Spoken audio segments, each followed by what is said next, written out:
Thoughts on Thursday. It's Reverend Miller. And Stuart Holmes. We're glad that you can join us for a little bit of a chat on worship. Here in New Jersey, at least, the COVID cases are rising and it causes people anxiety. And we'll let everyone know through email and also through our one-call tell-all if we'll have service in person on Sunday. We believe we will, but if something happens by then, we will let everyone know as soon as possible. But we'll plan on hopefully seeing you in person on Sunday, and if you're unable to attend, see you on YouTube or Facebook. And we're coming to the conclusion of the Gospel of Matthew, and we've been looking at certain parables, and we're in a section of challenging parables, and we're looking this Sunday at a parable that some would call the parable of the talents.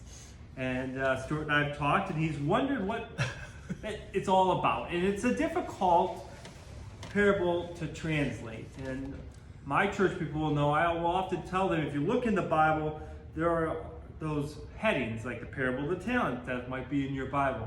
That's actually added by an editor. And I think we all should name the parable after we have read it. And so I wouldn't have named this the parable of the talents because I don't think that's the point. I might name it the parable of the man who entrusted his property. And so when we look at this, we have to, if Jesus was just going to give us a theological discussion, he would have said it in a certain way, but instead he gave us a story, a parable, to really have more than just a thought, but also feelings, and to maybe wrestle with it a little bit more. So what I'm asking and encouraging you to do on this difficult parable is, hopefully you've already read it, but I would like you to go home, or if you're at home watching, I want you to read the parable again. In fact, I want you to read it 4 times. Because if you look at the parable, Stuart, and you're the one struggling, so this is all for you. So if you look at the parable, there are 4 characters in the parable, right? There's probably the main character is the man who has property entrusted with his servants, right? So the first time you read it, I want you to read it as you're that person. And what is he feeling and what is he thinking? The second time you read it, I want you to think that you're the person who's given 5 talents. And what is that person thinking and feeling? And the third time, the person with 2 talents. And then the last time, the person who is given 1 talent. If that's not enough to read the gospel 4 times, and you want more homework because you're just that good of a student, I would suggest that you Google how much a talent is and what it was worth back then. Because that's going to explain some things too. So I think it'll be an exciting sermon, an exciting time looking at this parable, a parable that I think will challenge us, but I want you to read it as the person who gave the money, read it as the person who has 5 talents, 2 talents, and 1 talent. And maybe you'll see which one you gravitate towards. And then we'll talk about it in the sermon on Sunday.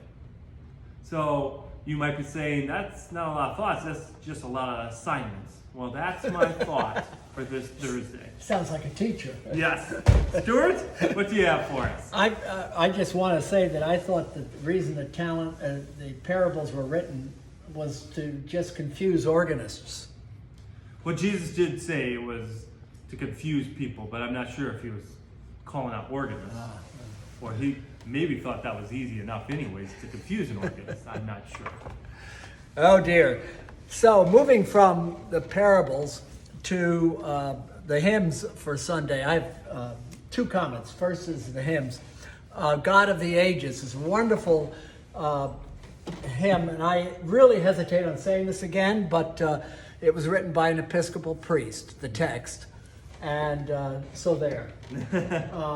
And now that the organ, for those of you who didn't know, the organ was affected by a lightning storm somehow and knocked out a lot of the instrument, but it's all been brought back, including the trumpet, which will be perfect for this first hymn.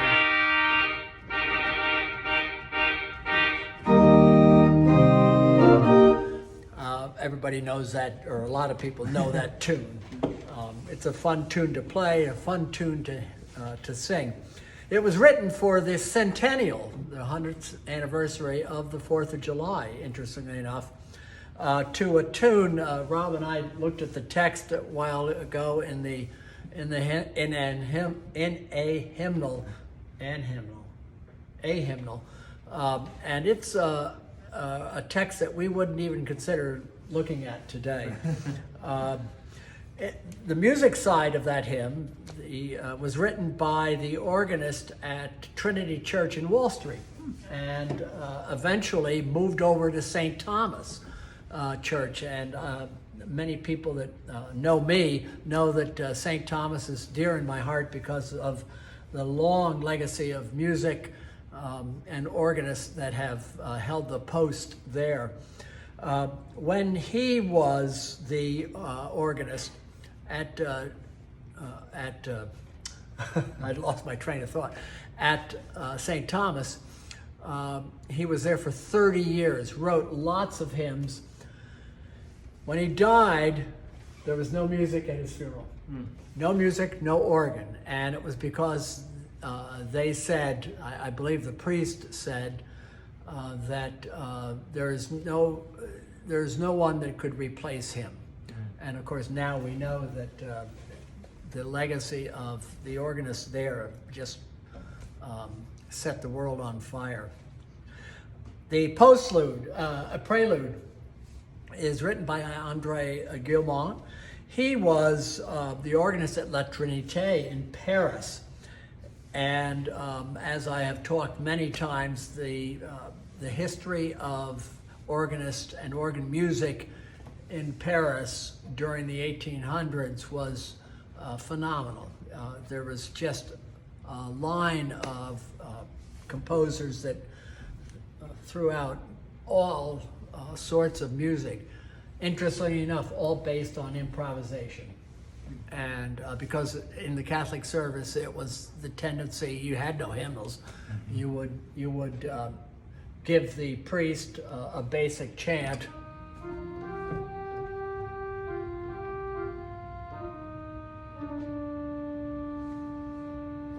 And the priest would do that, and then the organist would go and improvise around that theme during the different parts of the Mass.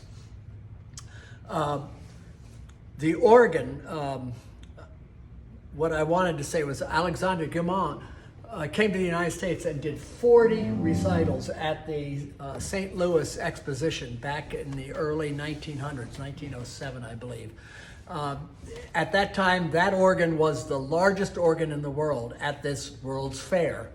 It was, after the fair was closed, the organ moved up to Kansas City to a convention center where it basically fell into disuse. They didn't use it. The organ company went bankrupt. They couldn't maintain it. It was a huge instrument. That instrument was bought by John Wanamaker and trucked in 13 railroad cars to Philadelphia and set up in what is now Macy's department store in their 7-story atrium. That instrument has been added to over the years. Their string division, our instrument has 4 sets of strings. Their instrument has more strings than all the pipes in this organ. It's a magnificent organ. You can hear it every day. Unplugging, go to Macy's at noon and just take a look at that atrium. It's marvelous. I talked too long. Goodbye. Well, these are just our thoughts to shed a little light into the worship service and also the planning. This Sunday we'll recognize our veterans. It was Veterans Day yesterday, and so it'll be a beautiful and wonderful service. We hope to see you either in person or on Facebook or YouTube. And these are our thoughts. Thanks for joining. Take care.